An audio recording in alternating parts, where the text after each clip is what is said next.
여러분의 이야기가 있습니다. 여기는 아름다운 소리책방입니다.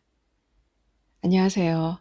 오늘은 2024년 경향신문 신춘문예 당선작인 허성환 작가의 아이를 준비했는데요. 허성환 작가는 매일신문 신춘문예 당선작 2021년이었습니다. 달팽이를 옮기는 방법을 읽어본 적이 있었는데요. 이번 수상작도 기대가 됩니다. 자, 작품 속으로 들어가 보겠습니다. 아이, 허성환. 아내 손을 꽉 잡았다. 내 손과 아내 손이 닿은 공간에 땀이 찼다. 우리의 모습을 차분히 지켜보고 있던 방사선사가 화면을 띄웠다. 우선 아기 크기를 재볼 건데요. 여기 하얗게 보이는 게 위에서 본 머리뼈예요. 좀 더 내려오면 심장 뛰는 거 보이세요? 이쪽 아래가 배 부분이고요. 까맣게 보이는 게 위장이에요. 여기 보시면 양수를 먹기 때문에 위안이 이렇게 차 있습니다. 여기가 머리고 이게 뒤통수, 이게 정수리. 이 안에 하얀 거 보이시나요? 이게 코뼈 부분인데요. 뼈를 확인하는 이유는 이 주수에 코뼈가 안 보이는 아기들이 다운증 후군이나 염색체 이상이 있을 가능성이 높아서 확인하는 거예요. 같은 의미로 목뼈 뒤에 투명한 이 부분을 확인해야 하는데 아기의 척추뼈 일부가 불완전하게 닫혀서 척추가 노출되는 선천성 기형으로 개방성 이분 척추거나 폐쇄성 이분 척추인지 보는 거예요. 아기가 태어났을 때 배뇨장애, 하지마비 같은 증상이 올 수 있거든요. 목뼈가 굽지 않고 반듯하네요. 크기도 주차에 딱 알맞은 크기고요. 좋아요. 아주 좋아요. 흑백으로 입체 초음파 화면이 모니터에 띄워져 있고 아내는 방사선실에 누워서 배를 내밀고 있다. 나는 아내 손을 잡은 상태에서 더 꽉 잡았다. 어젯밤 아내가 산부인과에 가야 하는데 같이 갈 수 있냐고 물었다. 임신한 지 12주 차라서 이제는 초음파를 함께 봐야 한다고 했다. 아내는 몇 번이나 혼자서 산부인과를 다녀왔던 것일까? 나는 오늘에서야 그런 사실을 깨달았다. 아내 볼록 나온 배를 쳐다보니 생명을 몸에 품고 외로웠을 시간이 느껴졌다. 사실 나는 연차라는 게 존재하지 않는 포장 용기를 대량으로 발주하는 매장에서 일했다. 한 명이 쉬게 되면 업무 강도는 살인적으로 늘어난다. 아내의 눈치를 살피다가 사장에게 전화를 걸었다. 마른 침을 꼴깍 삼켰다. 자초지종을 설명하니 사장은 최근 나의 근태와 업무 속도를 운운했다. 이어 세계 경제 불안도 호소했다. 빌어먹을 회사 때려치우든가 해야지. 하고 0.5초 동안 뇌 속에 생각이 머물렀다가 입으로 내뱉을까 말까 고민하던 찰나 내가 아무리 꽉 막힌 사람이라도 악에 관한 거는 연차를 허용한다고 아주 선심 쓰듯이 사장이 말했다. 아침이 밝자 곧장 아내와 산부인과를 찾았다. 방사선사가 미소 짓고 설명을 이었다. 보세요. 아기 옆모습 너무 예쁘죠? 손 흘리고 있네요. 동그란 거 이게 손이에요. 귀엽죠? 어머, 움직이네요. 이제 쭉 내려오면 허벅지, 대퇴부 다리, 다리 쭉 올라가면 팔꿈치까지 잘 보이죠? 팔다리 잘 움직인다. 다리 일부러 접었다 폈다 하죠? 좋아요. 몸무게는 42g 되고요. 5.86cm입니다. 주수에 맞게 잘 자라고 있습니다. 자기야, 여기 와봐. 아내는 어느 날 갑자기 내게 소설을 쓰겠다고 말했다. 아기를 가졌다는 말과 동시에 그러니까 임신 테스트의 두 줄을 보여주면서 나 아기 가졌어가 아니라 나 소설을 쓰려 해 라고 말한 것이다. 쉽게 무언가 선언을 하지 않는 여자였다. 생필품 하나를 구매해도 의논하고 골랐고 마트에서 장을 볼 때도 선뜻 카트에 담지 않았다. 고심하고 또 고심한 뒤 선택했고 그것도 계산대 가기 전에 곰곰이 생각해보곤 다시 돌려놓기도 했다. 나는 아내 결심에 고개를 끄덕였다. 아내가 만약 미술을 하겠다거나 바리스타 자격증이라도 따려 한다면 통장 잔고를 확인해야 했다. 그러나 소설을 쓰겠다는 아내의 말은 머릿속에서 탄생한 언어를 활자로 옮기겠다는 뜻이 전부였다. 방사선사가 검은 부분 속에서 하얀 부분을 가리켰다. 여기 보시면 머리와 몸의 비율이 거의 1대1이에요. 이등신이라 머리가 크게 느껴지실 수 있는데 전혀 큰 게 아니니까 걱정하지 않으셔도 돼요. 이제 얼굴을 이렇게 또 움직이네요. 지금 코뼈 잘 보이세요? 손이 아까는 나란히 있었잖아요. 지금은 위치를 바꿔서 한 손은 여기 있고 다른 한 손은 여기 있네요. 나는 방사선사의 설명을 듣고도 아기의 모습이 너무 형이상학적으로 생겨서 뭐가 뭔지 모르겠어서 아내의 표정을 살폈다. 아내는 자신의 뱃속에 생명체가 있다는 사실에 놀라워하며 모니터를 뚫어져라 쳐다봤다. 확실한 것은 나의 씨앗으로 인간의 형태가 분주하게 만들어지고 있다는 것이었다. 아내와 산부인과를 다녀온 다음 날은 추위 같은 걸 전혀 느끼지 못했다.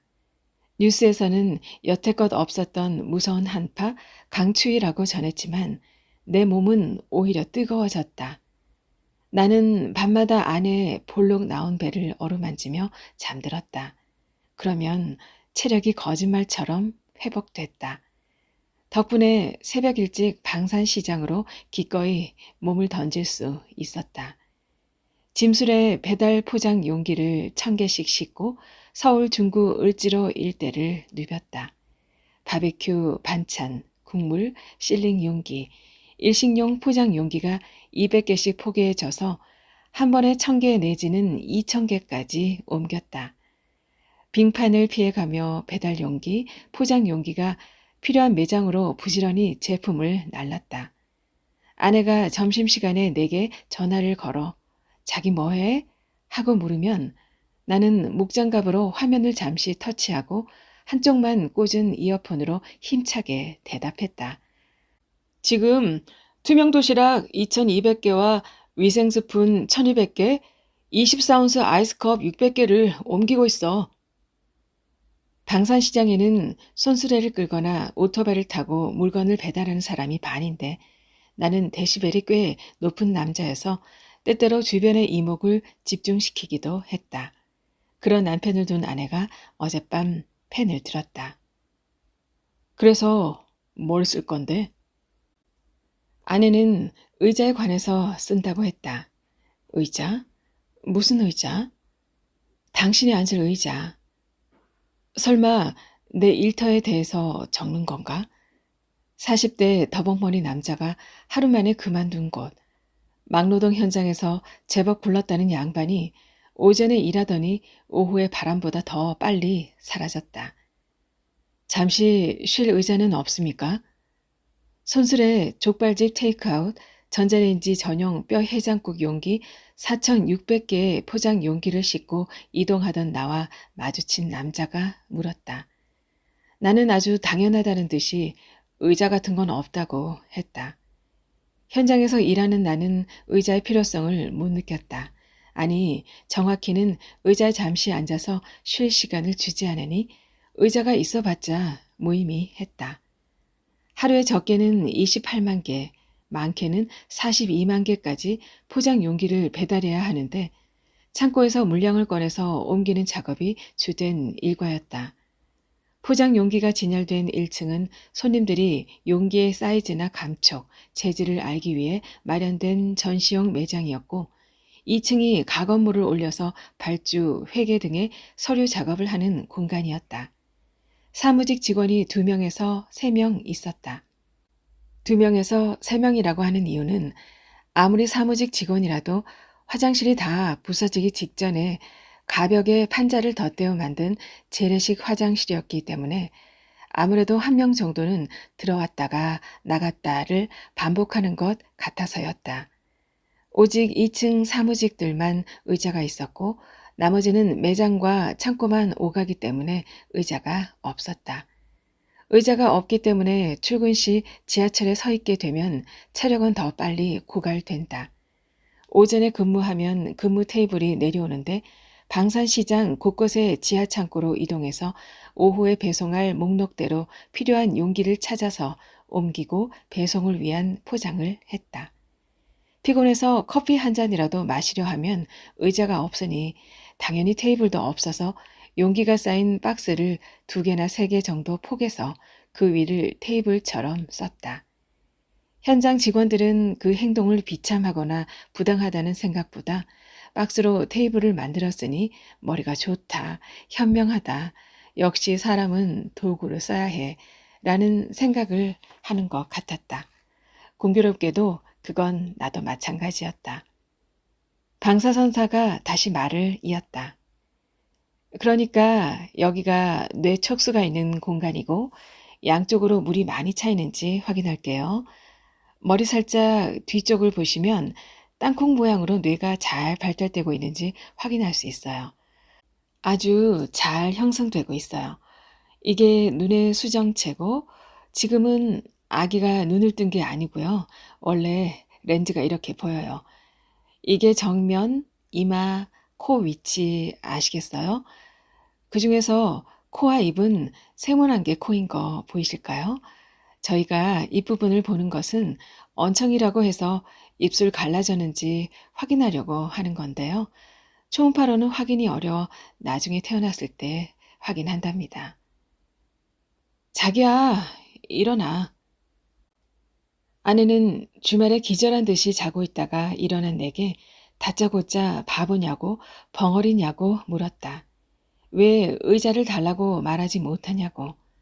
나는 꼭 의자가 있어야 하냐고 되물었고 아내는 세상의 모든 노동자는 의자가 있다고 했다. 의자가 없는 회사나 직장은 들어본 적이 없다고.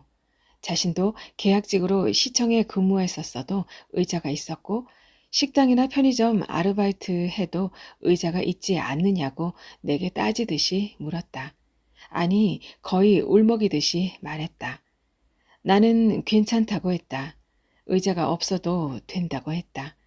앉아서 쉴 시간이 없다고. 그 시간에 물건을 더 날라야 한다고 했다. 사장이 거래처에 다녀와서 현장 직원들에게 힘들면 사무실에서 간식도 먹어가면서 일해요 라고 했지만 2층의 간식 바구니는 늘 비어 있었다.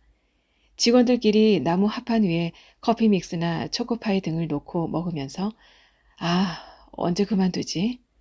아, 내일은 나오지 말아야지 하는 말들을 중얼거리듯이 혼잣말 하다가 다시 창고로 이동했다. 생각해보면 나는 이 일을 하기 전엔 택배 상하차를 했고 그 전에는 택배 배송 보조 업무를 맡았다. 모두 서서 일하는 곳이었다. 심지어 우체국에서 새벽에 배송하는 계약직으로 일할 때도 오토바이를 탔지 의자에 앉았던 적은 없었다. 나는 의자에 앉았던 적이 없으므로 의자에 대해서 생각하지 않고 살았던 것이다. 나는 지금 누워있는 아내 옆에 보조 의자에 앉아 아내의 손을 잡고 있다. 어쩐지 너무 편하고 아늑했다. 등받이가 없는 동그랗고 작은 의자였지만 아내와 함께 있으니 너무 평안했다. 필요한 거 없어? 프린터가 있어야 하나? A4 용지는? 책상에 앉아서 무언가를 쓰고 있는 아내 뒤에서 내가 조심스레 물었다. 글을 쓰고 있는 도중에 스토리를 봐버리면 당황해 할까 봐서. 아내는 나무가 필요하다고 했다. 나는 퇴근하면서 목공소에 들렀다. 목공소 사장은 여기 나무를 주문받아서 제작하는 곳이지 자재를 취급하는 곳은 아니라고 했다. 목자재상을 소개받았다. 명함에 새겨진 주소지를 보니 거리가 멀어서 휴일에 가야겠다고 마음먹고 명함을 주머니에 넣었다. 방사선사가 검은 화면을 가리켰다. 오랜만에 뵙네요. 이제 24주 차죠? 아기 볼게요. 아내와 내가 다시 모니터를 바라봤다. 이제 아기 심장 뛰는 소리 들어볼게요. 콩닥콩닥 잘 들리죠? 이제 아기 심장 구조 볼 건데요. 심장만 확대해서 따라 볼게요. 심장은 좌심방 좌심실, 우심방 우심실 구조고 심실 사이에 하얀 게 판막이라고 열렸다 닫혔다 하는데 태어났을 때는 이렇게 막혀 있어요. 제일 많이 생기는 심장병이 심실중벽 결손이라고 해서 벽 사이에 결손, 그러니까 구멍이 생기는 건데 이 주수에서는 초음파로는 보이지 않아서 정확도가 낮지만 현재 보이는 상태로는 안전한 것 같네요. 아기는 여전히 잘 자라고 있어요. 여기 보이시는 이게 무릎이에요. 다리 보시면 다리 접어서 두 다리 모으고 있어요. 이건 종아리 정면이에요. 무릎, 발 같이 모으고 있습니다. 살짝 움직이죠, 지금? 발 받치고 있는 거 보여요? 여기가 발 뒤꿈치. 잘 안 보이니까 화면 잠깐 돌릴게요. 보세요. 이제는 손을 올리고 있죠? 방금 입 벌렸죠? 움직이죠? 요거는 조금 못 알아보실 텐데 귀 달려 있어서 귀 확인했거든요. 양쪽 귀 모두 태어나면 청력 검사 따로 하니까 그때 하시면 돼요. 휴일이 되자 곧장 나는 목공소에 들렀다. 나무가 필요합니다. 어디에 쓸 건데? 공사 현장이야? 아니면 뭐 셀프로 인테리어 하려고 그래? 아내가 소설을 쓰려고 합니다. 말귀를 못 알아듣겠네. 뭐라는 거야? 이건 뭡니까? 태고 합판이야. 이건요? 정제 다루기. 이건 폼 다루기. 옆에 투바이. 저건 오빗기. 종이가 되는 나무는 없습니까? 목재소 사장은 종이로 만들 나무는 없다고 했다. 나는 나무 냄새가 나는 목재소 안을 둘러보다가 문득 사장이 궁둥이를 붙이고 앉아있는 작은 안전뱅이 나무 의자에 눈길이 갔다. 가만히 보니 그 의자는 반찬과 밥을 올려 먹을 때는 작은 식탁이면서 닦아서 앉으면 의자가 되는 아주 신비한 나무였다. 손님들에게 팔고 남은 나무 조각을 못질해서 덕지덕지 붙였는지 주악해 보였으나 쓰임은 다양했다. 나는 집으로 돌아가 아내가 원하는 나무가 무엇인지 물어보려 했다. 아내에게 다가가려다 멈췄다. 아내의 어깨는 분주히 움직이고 있었다. 방해가 될까봐 아내의 발치 뒤에서 전기장판을 켜고 잠들었다. 아내가 하혈한 날 산부인과에 데려주느라 지각했더니 막내 입이 비죽 나와 있었다. 나는 뒤늦게 합류해서 사장의 브리핑을 들었다. 에어컨 설치 비용을 아끼기 위해서 설치 기사를 부르지 않았으니 현장 직원들이 합심해서 에어컨 설치를 하라는 내용이었다. 현장 직원이라고 해봤자 나와 막내가 전부였다. 이따금 3명이 된 적도 있지만 잠깐뿐이었다. 사장은 에어컨이 여름엔 비싸고 겨울에 구입해야 가장 싸다고 말했다. 우린 에어컨 설치를 해본 적이 없어서 가만히 있었다. 막내의 말로는 내가 나무를 사러 가느라 토요일 바쁜 날 휴무를 써서 사장이 화가 잔뜩 나서 설치 기사를 부르지 않는 것에 한몫했다고 했다. 사장이 완전히 자리를 떠나자 막내가 곧장 휴대폰으로 사장이 지시한 상황 사진을 찍었다. 노동청에 신고해야지. 해도 해도 너무하네. 쇳덩어리 이거 사장이 와서 한번 옮겨보라 하세요. 이거 옮기다가 허리 다 나가요. 그럼 우리 내일 출근 못해요. 다칠 확률도 높고요. 아무튼 나는 장갑을 꼈다. 안 되나? 나는 어떻게든 해볼 작정이었다. 그러기엔 2층 가벽 옆에 튀어나온 난간으로 올라가서 임시로 공간을 만들어 실외기를 달아야 했다. 작업을 하려면 녹슬고 부식이 일어난 철제 다리를 올라야 해서 추락의 위험도 있었다. 어떻게든 하면 하죠. 그런데 이거 하나 하고 나면 몸이 퍼져서 다음 일을 못해요. 이거 끝내면 바로 퇴근시켜 주는 거 아니잖아요.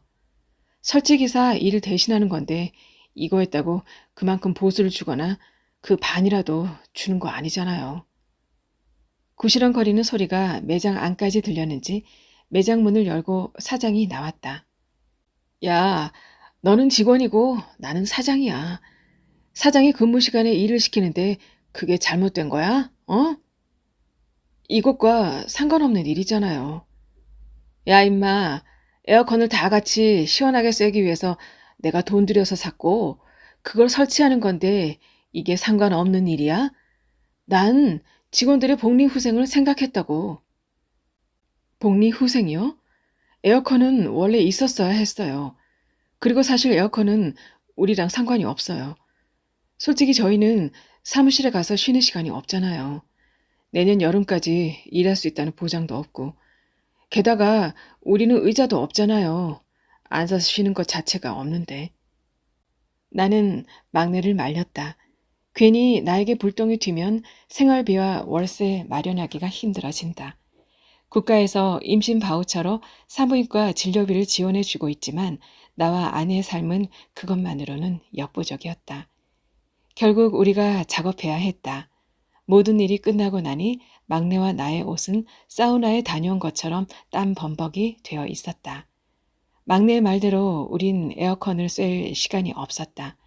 에어컨 작업은 장장 5시간에 걸쳐서 끝났고 그 시간 동안 밀린 발주대로 제품을 창고에서 이동하고 포장, 발송해야 했다. 모든 일과를 끝마치니 밤 11시 47분이 되어서야 겨우 매장으로 돌아왔다.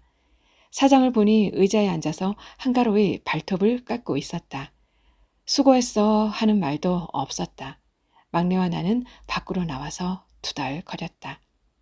이 쓰레기 같은 회사 역 같아서 때려치우든가 해야지. 막내가 목장갑을 바닥에 집어 던졌다. 잠시 후 그것도 다 돈이라고 생각했는지 주섬주섬 주었다. 막내와 함께 설치된 에어컨 쪽을 보고 있는데 가로등 아래 나무 판자가 보였다. 저게 뭐지? 내가 가리켰고 막내가 그곳을 바라봤다. 나무잖아요. 나무? 네, 우리가 티테이블로 쓰던 나무 판자요. 저게 왜 여기 있어? 사장이 에어컨과 가벽사에 끼울 합판 살돈을 아끼려고 저걸 찾아서 넣은 것 같은데요.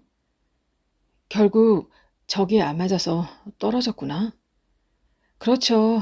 제가 버리고 올게요. 아, 잠시만. 그거 내가 가져갈게. 왜요? 나무가 필요해. 나는 나무 판자를 들고 퇴근했다. 아내에게 상처투성이고 측면이 마모된 여기저기 못 박힌 흔적이 수두룩한 나무를 내밀었다. 혹시 당신이 원하는 게 이거야? 아내가 싱긋 미소 지었다. 아기 보니까 생각이 많아지죠? 머리는 좌우로 직경을 확인하는데 주수에 맞춰서 크고 있습니다. 이제 아기 길이는 15.48cm에 몸무게는 592g이네요. 좋아요. 노는 건 좀 어땠어요? 아가 태동이 잘 느껴져야 해요. 지금은 보시면 아 하고 하품을 하거든요. 입을 아 벌린 게 보이죠? 이게 혀고 위에 코뼈도 이렇게 잘 보이고 있고 괜찮네요. 입이 움직이죠?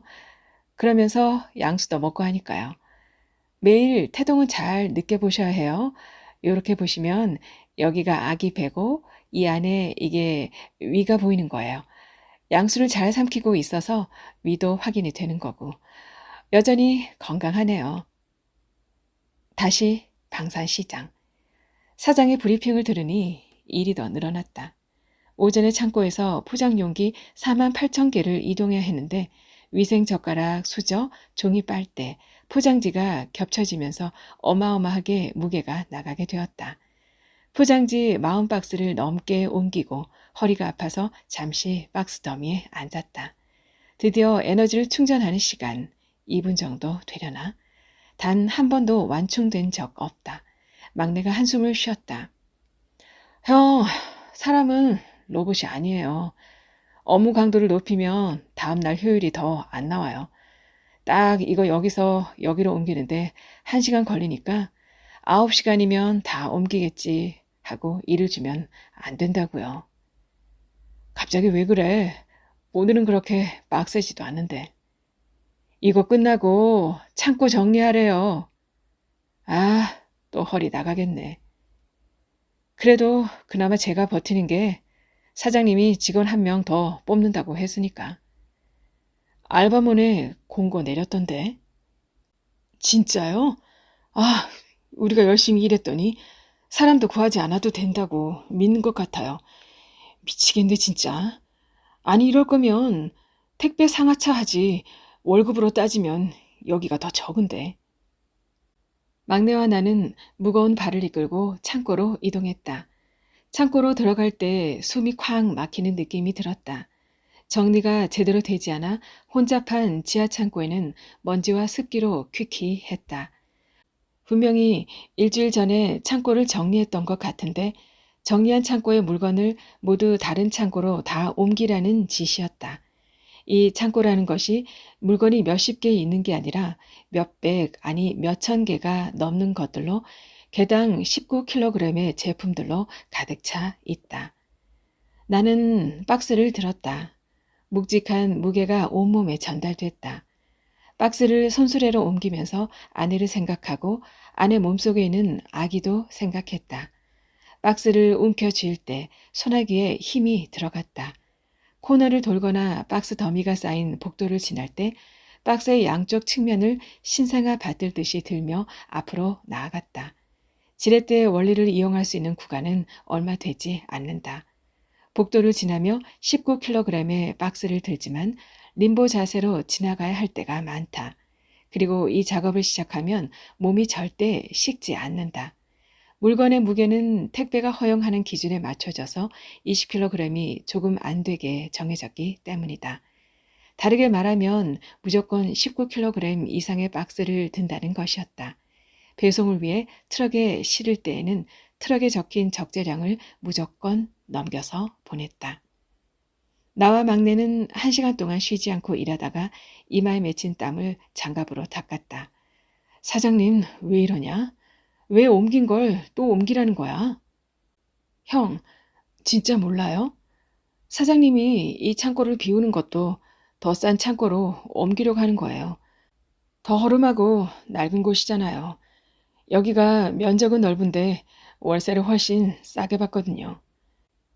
그래도 우리가 옮기면서 드는 노동은 그 시간에 손님들에게 상품 보내야 하지 않아? 그래서 예전에 이삿짐 업체도 써봤는데 500만 원 불렀어요. 200에 해준다는 업체 불렀는데 아침에 20분 하고 다 도망갔어요. 그럼 500만 원어치 옮기는 일을 우리에게 전담한 거네? 그렇죠. 우리는 월급이 200만 원이 조금 안 됐다. 그런 우리는 계속 짐을 날랐다. 지하 창고와 지상 창고에 마구잡이로 제품들을 구겨 넣어놔서 이동할 수 있는 통로가 비정상적으로 좁았다. 도시락, 국물용, 샌드위치 포장 용기들이 꽉 차 있었다. 박스를 나르면 무조건 허리에 무리가 왔고 어깨에 저릿한 통증이 왔다. 일을 하면 할수록 파스를 더 구매해야겠다는 생각뿐이었다. 걸핏하면 좁은 통로를 지나면서 박스 모서리에 찔리거나 부딪혔다. 어쩔 수 없이 질긴 옷을 입어야 했다. 쉽게 뜯어지거나 찢어지지 않는 튼튼한 재질의 작업복. 색상은 컬러풀할 필요가 없으며 단색이 좋다. 장갑도 쉽게 해지지 않고 도톰한 것으로 손가락이 다치지 않게 한 구역이 끝나면 다른 구역에서 테이크아웃 종이 용기, 무광 천연 펄프, 도시락용 사각 용기, 온갖 용기들을 나르고 또 날랐다. 반팔 티셔츠가 흠뻑 젖고 나니 낮 12시 3분이 되었다. 와, 드디어 점심시간이네. 네, 형. 식사 맛있게 하고 오세요. 내 뒤를 따라 짐을 나르던 막내가 말했다. 막내와 나는 점심시간을 빌미로 어딘가로 흩어졌다. 둘 다 점심시간에 식비를 아끼기 위해서 방산시장의 인파 속에 몸을 숨긴다. 그러고는 10분 거리의 편의점에 가서 컵라면과 삼각김밥을 먹는다. 아내가 점심때 무얼 먹었냐고 물어보면 그 근처의 식당들 이름을 둘러대며 언젠가 슬쩍 봤던 메뉴의 이름을 말했다. 나는 살면서 일했던 적이 없으며 아내가 소설을 쓴다고 했을 때, 아내가 의자가 있어야 한다고 했을 때, 나는 어딘가에 앉기 위해서 식당 의자도 충분히 괜찮았지만 편의점 간이 의자에 아주 조용히 숨죽이며 앉았다. 우물우물 쩝쩝 꾸역꾸역 식사하고 아무 일도 없었다는 듯이 다시 방산시장로 돌아와 손수레를 끌었다. 왜냐하면 이제 나는 남편에서 아빠가 되었기 때문이었다. 단지 그 이유가 전부였다. 식사를 마치고 방산시장으로 돌아왔다. 창고의 박스는 옮기고 옮겨도 끝이 없었다. 막막했다. 어느 지점에서는 막내와 내가 2인 1조로 박스 더미를 운반하기도 했는데 시간이 달팽이처럼 늦게 흘렀다. 마치 기계라도 된 것처럼 반복된 동작으로 짐을 나르다가 내가 어쩌다가 여기서 일을 하게 됐고 어쩌다가 결혼하게 되었는지 잡생각에 빠졌다. 실수로 박스를 놓아버렸다. 아! 하고 막내가 단말마에 비명을 질렀다. 박스의 모서리가 막내 중지를 찍어버린 것이다. 장갑을 벗으니 손가락이 검게 멍들어 있었다. 막내는 응급처치를 하고 처음으로 정시 퇴근을 했고 나는 혼자 남아서 마무리하느라 밤 10시 37분에 퇴근했다. 집에 오니 아내는 여전히 책상머리에 붙어서 글을 쓰느라 씨름 중이었다. 아내는 작은 책상에서 작은 의자에 앉아서 작업을 하고 있다. 아내는 연애 때도 작은 책상과 작은 화장대 그리고 작은 싱글 침대를 썼다. 나는 좁은 방에 살며 좁은 화장실과 좁은 현관을 썼다. 늘 좁은 창문으로 밖을 쳐다봐서 내 시야는 넓을 수가 없었다. 그래서 좁은 곳에 사는 남자와 작은 곳에 사는 여자가 만나면 좁고 작아져서 삶은 더 비참해질 거라 판단했다. 그래서 나는 아내와 되도록 빨리 헤어지려 했다. 그러나 아내의 의견은 달랐다. 좁은 곳과 작은 곳이 더해지는 것이 아니고 공간과 공간이 합쳐지는 거라고. 그러니까 혼자 사는 3평과 혼자 사는 4평이 합쳐지면 7평이 끝이 아니라 서로 껴안고 있으면 14평처럼 쓸 수 있다고 했다. 아내의 판단에 나는 아내를 열렬히 껴안고 사랑했다. 그 결과 나의 씨앗이 아내의 몸에 들어갔다. 나는 아내에게 질문했다. 내일도 산부인과 가는 날이지? 까먹지 않았네. 아내가 잠시 나를 향해 뒤돌아보고는 미소 지었다. 작았던 자궁이 아기를 품어서 이렇게나 커졌어요. 좁았던 자궁 경부도 아기가 나올 때를 대비해서 넓어지고 있어요. 와, 이제 아기가 엄청나게 커졌어요. 지금 자라있는 것도 28주 크기에 맞춰서 자라있거든요. 지금 아기가 양손을 막 올려서 얼굴을 가리면서 안 보여주고 있는데 앞쪽으로 마디마디 보이는 게 손가락이거든요. 뼈마디까지 선명하죠. 이건 눈이고 눈은 감고 있으니까 길쭉하게 선이 그어진 것처럼 보이는 거고요. 안쪽으로 동그라미, 작은 동그라미가 눈동자인데 여기까지 확인이 되는 거고 아기가 손으로 자기 얼굴 만지고 머리 만지고 하면서 잘 놀고 있어요. 주스에 맞게 아무 문제 없이 잘 자라고 있네요. 하객은 양가 부모님과 근처에 사는 친척 몇 분, 친한 친구 한두 명이 보태져서 10명 남짓이었다. 그러니까 이런 표현을 쓰는 이유는 다 합쳐서 9명이었다는 것이다. 주례도 없고 뷔페도 없이 스몰 웨딩이라는 명목 하에 웨딩드레스와 턱시도 입은 우리의 사진 한 장으로 우리는 우리의 결혼을 증명했다.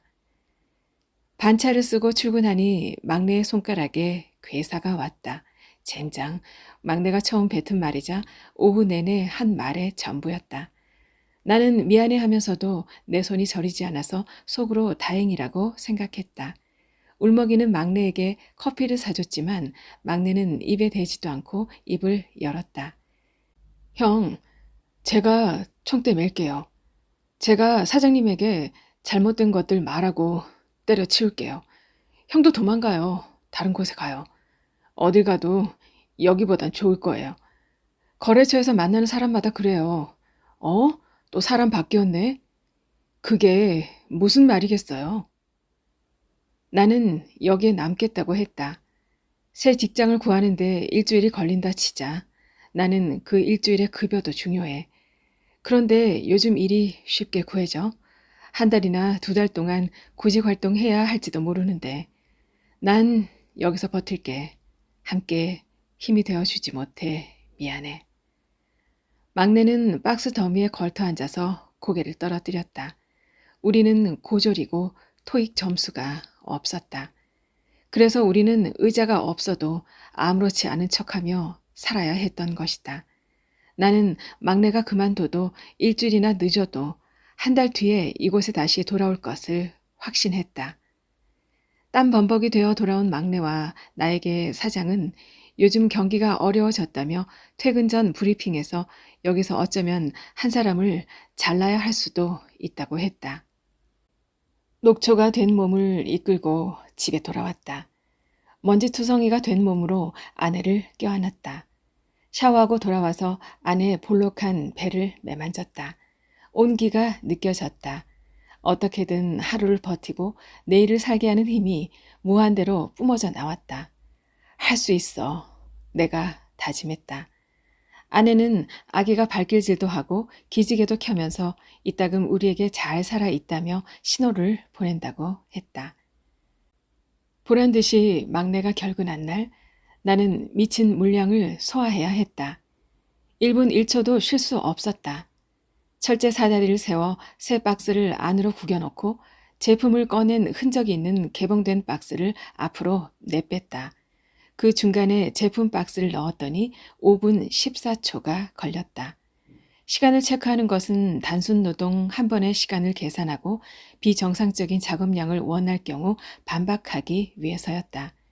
한 2시간 일했을까? 겨우 47분 지났다. 며칠 심한 노동에 시달려 누적된 통증으로 허리가 끊어질 것만 같았다. 어깨까지 결리는 느낌이 들었다. 이대로 가면 정형외과에 입원해야 할 것 같아서 목장갑을 벗었다. 화장실에 간다고 사장에게 보고하고 일부러 방산시장 종합상가 화장실로 갔다. 배변이 마렵지도 않은데 공용 화장실 변기 칸으로 들어갔다. 변기에 앉았다. 사실은 이것이 아내에게 말 못한 내 전용 의자였다. 방산시장의 많은 노동자들은 나와 같은 비밀 의자에 앉아서 가족 사진을 본다. 나도 비밀 의자에 앉아서 흑백으로 된 아기 초음파 사진을 본다. 아기는 아무것도 모른 채 잘 자라고 있었다. 이 아기가 자라서 학교에 가게 되면 나의 직업을 친구나 선생님께 뭐라고 설명할까? 어렸을 적에 선생님이 가정통신문에 아버지의 직업을 적어오라고 하면 나는 꼭 자영업자라고 적었다. 그러면 선생님은 나를 불러 자영업자인 건 알겠는데 그러니까 무슨 일을 하시냐며 되물었다.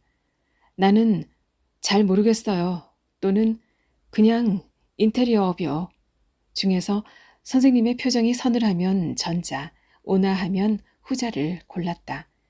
아버지는 일용직 노동자였다. 나는 그걸 뭐라고 불러야 할지 도무지 모르겠어서 그렇게 둘러댔다. 내 아버지의 직업을 묻는 사람에게 노가다라고 할 수는 없는 노릇이었다. 내 아버지도 의자가 없는 곳에서 일했다. 그래서 나는 아내를 사랑한 만큼 반드시 피임은 꼭 해야겠다고 다짐했다.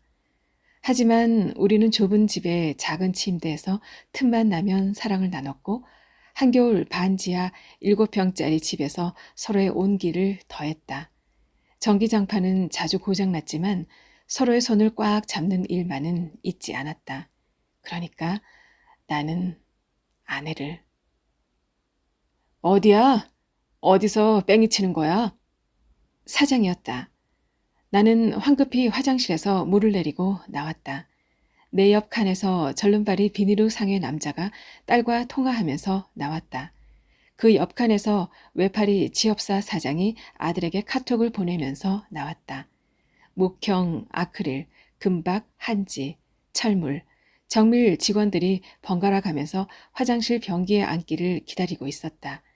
파키스탄 남자는 소변을 누면서 가족과 영상통화를 하고 있었다. 다시 산부인과. 아내가 내 손을 꽉 잡았다. 방사선사의 표정에 활짝 꽃이 피었다. 와, 축하드려요. 드디어 만삭이네요. 곧 출산이 다가오는데 기분 어떠세요? 떨리죠? 네. 하지만 아기는 태어나서 죽을 때까지 여태껏 느껴본 적 없는 행복을 준대요. 어머, 아기가 웃네요. 미소가 확인되죠? 아빠가 옆에 있는 걸 아나 봐요. 방사선사가 우리를 보며 미소 지었다. 나와 아내가 함께 웃었다. 나는 아내 손을 더 꽉 잡았다. 우리의 온기가 더해졌다. 땀이 찼다. 땀의 온도는 아내가 하필이면 나를 만나서 아내 눈가에 자주 맺혔던 눈물의 온도와 같았다. 산부인과에서 나오는 길에 아내는 이제 막 초고를 다 썼다고 했다. 나는 아내가 쓴 미완의 글을 읽기 위해 아내의 작은 공간으로 들어갔다. 거기엔 소설이 아닌 아주 작고 귀여운 나무 의자가 놓여 있었다. 허성환 작가의 아이 잘 감상하셨나요? 이어서 작가의 당선 소감도 함께 하겠습니다. 어떤 여자를 알게 됐다. 그 여자는 내게 이렇게 말했다. 있잖아요. 성화 씨의 소설을 기다리는 사람들이 있어요. 네? 누가요? 암튼 있어요. 에이, 없잖아요. 아무도 제 소설을 기대하지 않아요. 어째서 그렇게 생각하죠? 청탁이 오지 않았으니까요. 청탁이 꼭 와야만 독자들이 소설을 기다린다고 생각하나요? 독자요? 제가 독자란 게 있나요? 네. 어디에요? 그건 말하기 좀 그렇지만 나는 그 여자와 결혼했다. 엄마 아빠가 신작 소설 언제 나오냐고 물으셔. 곧 내가 아내에게 대답했다.